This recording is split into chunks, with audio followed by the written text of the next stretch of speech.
your students. This will hopefully actually be pretty short. I have the sniffles and it's Sunday, but I wanted to say just a couple things about chapters 13 and 14. Chapter 13 is called Another View of Hester. It begins on page 109 in this edition. And you remember that the last chapter that had a lot to do with characterizing Hester, describing her life, I think it's chapter 5, Hester at her needle, took place immediately after she had been released from prison. So she takes her one-year-old,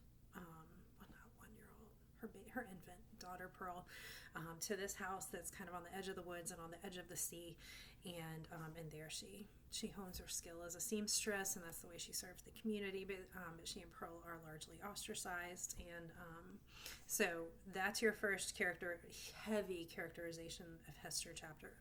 Most of these chapters give good characterization of her.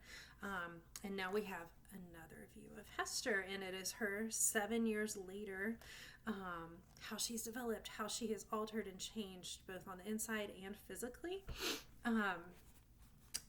So any of you who are doing identity as a theme want to look heavily at this chapter as well as Hester at her needle to give really specific examples in your essay about how she has changed, both in the eyes of the community and in Another View of Hester. We're also seeing that the Puritan community is developing another view of her, right? What is that? Well, they've recharacterized her letter. They sometimes now say that instead of adulteress, the A stands for able, that she has just really been serving the community well. Of course, they haven't forgotten. You get townspeople who find every opportunity to say, oh, that's our Hester. Like, they're proud of her. So they may say to a visitor, that's our Hester. She does this and she does this. She's good at it. Like, we couldn't do without her. Did you hear about how almost a decade ago she committed adultery and that's where her daughter came from? So they haven't forgotten. They haven't forgiven.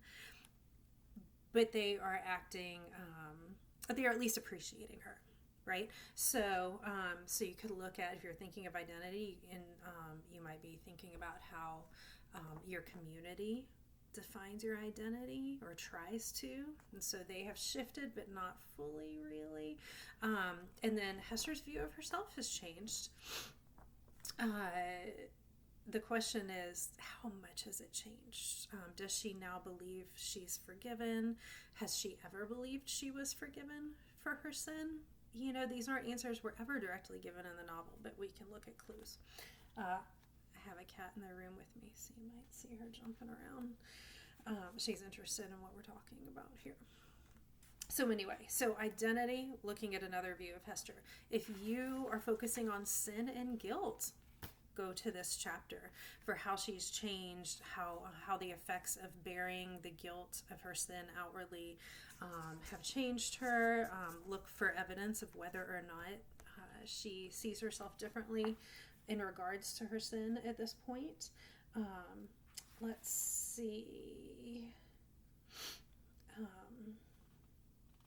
But I'm really interested in the details some of you will pull out, and I'm going to let you guys pull these details out, not me, about how she's physically changed and what that might mean about how heavy this burden has been on her. And is it the burden of her own sin, or is it the burden of society's treatment of her and their perception of her? Okay, page 112. The effect of the symbol, the A, or rather the position in respect to society that was indicated by it on the mind of Hester Prynne herself, was powerful and peculiar. All the light and graceful foliage of her character. Remember, she had a strong and bold character. She was beautiful outside, but she also had this kind of vibrancy on the inside. You remember her pushing aside the beetle to say, I know I must be punished. I know I have sinned, but I'm going to be the one who walks out the prison door and kind of owns it. All of that had been withered up by his red-hot brand and had long ago fallen away, leaving, this is describing herself, her body, a bare and harsh outline. which might have been repulsive. Had she possessed friends or companions to be repelled by it, by her appearance? Even the attractiveness of her person had undergone a similar change. And it goes on. There's this whole paragraph about how her appearance and indicating how she on the inside also has changed. All right, let's see. Then we have her conforming outwardly to society, right? She's doing what they want. She's living on the edge. They don't want her in their midst. She's doing things for them. But on the inside, over the last 7 years, how have her thoughts changed? I'm going to throw out the word rebellion or rebelling. Think about how it's possible to outwardly conform, but in your mind, really question the society or the culture or for whatever it is that you are conforming to, especially in Hester's case where she feels like she must. So let's see. She thinks about, this is going to be at the very end of the chapter. I'm looking at page 113 and then the last page of the chapter, 114. Second to last page anyway. So she begins to question, or she has begun to question, what does it mean to be a woman? Is this it? Like, this is the only option for me. I must sew. I must live hidden away because of my sin. Was existence worth accepting, even to the happiest among women? As concerned her own individual existence, she had long ago decided the negative, that existence isn't worth it. That's a big and heavy thought, right? This is not a book about, I'm going to say a difficult word here. This is not a book about suicide. Side note, that's a heavy word to drop in. Some of y'all might have personal connections, family members, even self, for which hearing that word triggers bad things. And if so, I'm here for you to talk to me about that if you want to. That's not what this book is about, so we're not going to go into a heavy discussion of it. But that is kind of what she's thinking, that life would be better if it were just ended, right? Why does she not end her life? Because of Pearl. Once again, Pearl is the pearl of great price, who is actually, in this sense, this is how deep her despair is, or Hester's depression over life. Pearl is keeping her life worth living, right? We're glad for that.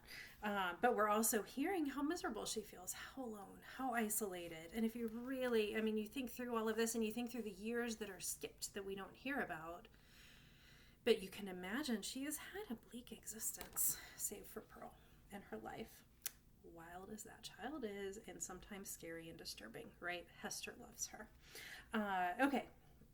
What was it that I wanted to point out? So there's that, really important. Top of page 114.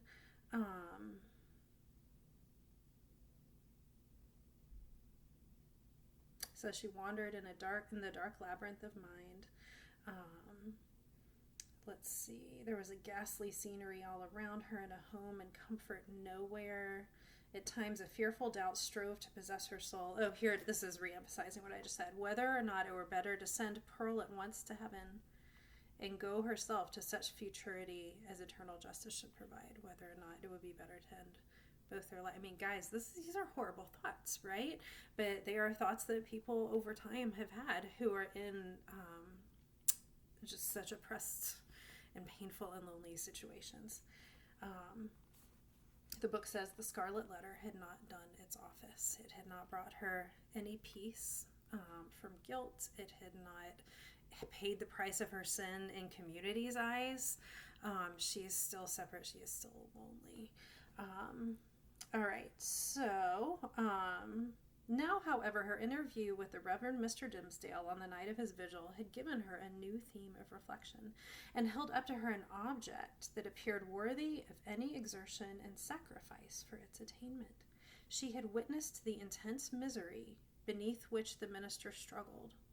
or to speak more accurately, had ceased to struggle. He's not struggling. He's just giving himself over to the misery, right? Even just making himself more miserable. He's not trying to become less miserable at this point. She saw that he stood on the verge of lunacy. He's losing his mind. If he had not already stepped across it, it was impossible to doubt that. Okay, let's see. I'm going to skip down a little bit. A secret enemy had been continually by his side under the semblance of a friend and helper. We know this. Hester could not help but ask herself whether there had not originally been a defect of truth, courage, and loyalty on her own part, whether she had been cowardly in allowing the minister to be thrown into a position where so much evil was to be foreboded and nothing good could be hoped for. She is, at the very end of this chapter, she's feeling the responsibility. Remember, what was the agreement, the vow she made to her husband, Chillingworth, when he came to visit her in chapter 4 in the prison?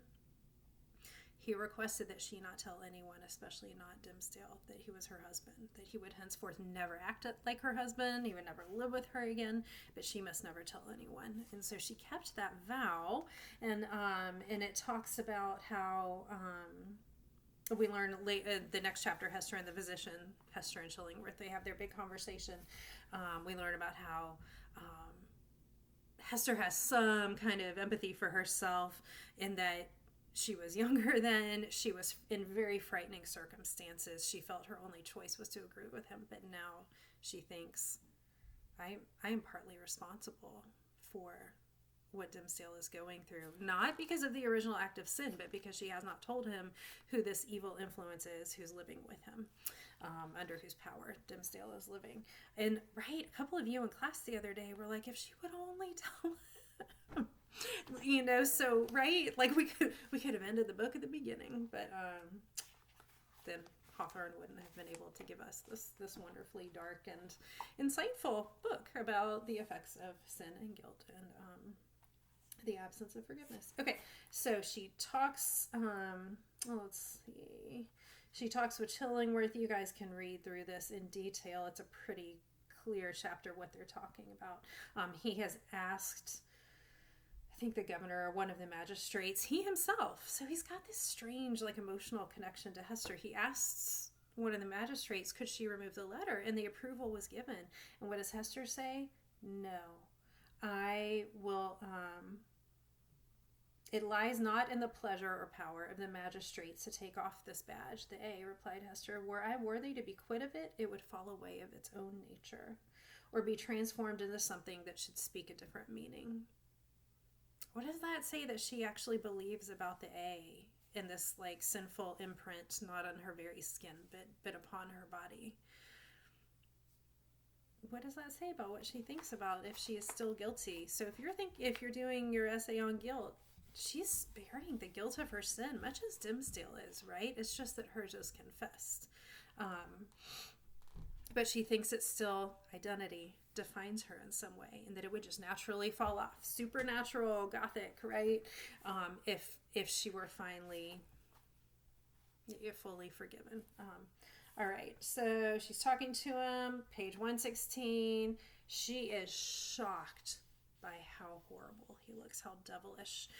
We've already seen a look of surprise and how much, or surprise several chapters ago, and how he's deteriorated and changed in appearance. Oh, I know what it is. It's that the society starts to think he's actually a little disturbing looking. He's not the good physician maybe that we thought he was. Okay, so now Hester is just utterly shocked by how he looks. So go to this. Are you doing revenge? Are you going to write your essay on the theme of revenge and what it does to Chillingworth? Use quotations from page 116. Go to this chapter. And guys, by the way, when I'm telling you these things, make a note of it, because I'm not necessarily going to remember exactly where I told you to go, but that's your job. All right. So when I'm saying, oh, if you're doing empathy, look at this chapter. And spoiler, if you're doing empathy, also look at this chapter. Toward the end of their conversation, Hester and Chillingworth, they begin to feel, or they show that in a strange way, they empathize for each other. So I've skipped a number of things. I've skipped basically where Hester says, hast thou not tortured him enough? Has he, Dimmesdale, not paid all? No, no, he has but increased the debt, answered the physician. And so the physician is saying, or Chillingworth is saying, no, no, he is my vengeance has not worked its full work upon him.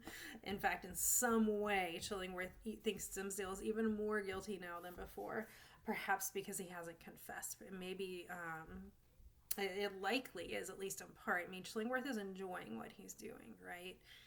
He's devilish. But you wonder if, once Dimmesdale confessed, would that be the end of his work? Is that the thing he's going for?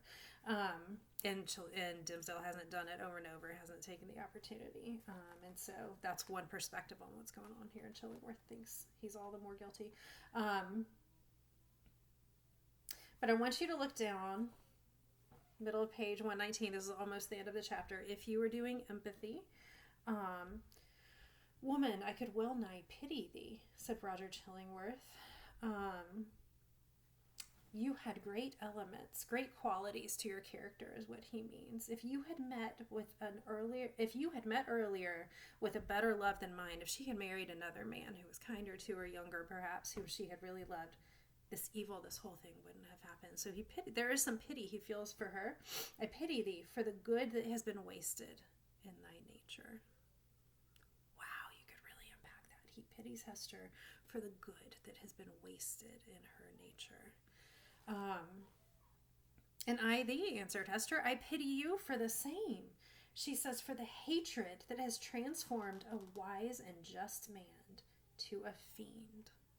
So she sees, when she remembers the husband of old, I still think there's some evidence at the beginning of the book that he wasn't the kindest man or the most loving man. But she remembers, remember there was a beginning of a recent chapter that did describe him as just and peace-loving. And she's remembering that as well. And she's saying, you were transformed from that to a fiend.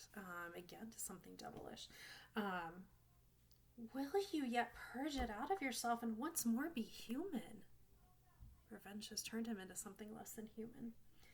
If not for Dimmesdale's sake, then for your own, forgive and leave his further retribution to the power, God, that claims it. So if, again, you're doing empathy, and it may just be one of you, is that you, Lucy? Definitely go here. So I'm going to leave off here because this video is getting longer than I want it to be. And now I think you're more set up. Hester and Pearl, a forest. What we're heading into the forest. You guys doing nature. We're headed into your territory. Also more sin, guilt, shame, possibilities kind of territory and empathy. Let me think of anything else about today's work. Oh, there was a question about the American Dream paragraphs. One of you who understandably thought we were all done with those. I had let them go longer than I wanted to, just because I was trying to give some of you the chance to catch up on work that you were behind on. But now we're moving ahead as originally planned with our schoolwork. And so I did want you to write an introduction. This is a completion grade. This is not going to be, you are building a short essay out of those American Dream paragraphs. It's completion grades, yes, so we'll be checking it, but it is also practice for your Scarlet letter essay. I realize I haven't taught you, at least what I look for in introductions, but I want to see what you guys can do with just that little bit of instruction I gave you. So yes, indeed, do pull out your American Dream paragraphs again if you didn't already. I've only maybe received a third of yours, so I am paying attention to that. As always, ask me questions about any of the schoolwork from today, and see you tomorrow.